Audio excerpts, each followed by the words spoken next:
ఆయన అడుగుజాడలని నడుస్తున్నామని చెప్పేసి నేను ఈ సందర్భంగా తెలియజేస్తున్నా.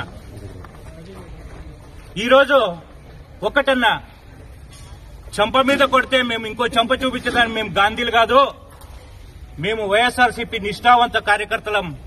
ఈ రోజు మీ అధికారం ఉందని చెప్పేసి మీరు చేస్తున్నారు. నేను ఒక్కటే చెప్తున్నా, మా జగన్మోహన్ రెడ్డి గారు మళ్లీ సీఎం అయిన వెంటనే 2.0లో ఎలా ఉంటుందో మీ ఊహకే వదిలేస్తున్నా అని చెప్పేసి ఈ సందర్భంగా తెలియజేస్తున్నాను.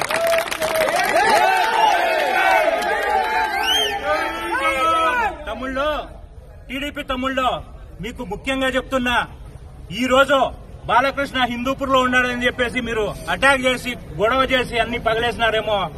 రేపు ఓడిపోతే మీ బాలకృష్ణ ఇక్కడ ఉండడో, మీ పరిస్థితి ఏంటో అని చెప్పేసి తెలియజేసుకోండి అని చెప్పేసి నేను ఈ సందర్భంగా తెలియజేస్తున్నా.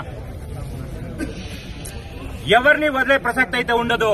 మీరు ఇంకా మాకుంది, అధికారం ఉంది, మేమేమైనా చేయగలం అంటే ఒక పని చేయండి, మీరు మమ్మల్ని అందరినీ చంపేసి వైఎస్ఆర్సీపీ కార్యకర్తలని, లీడర్లందరినీ చంపేసి రాజకీయం చేసుకోండి అని చెప్పేసి సందర్భంగా తెలియజేస్తున్నా.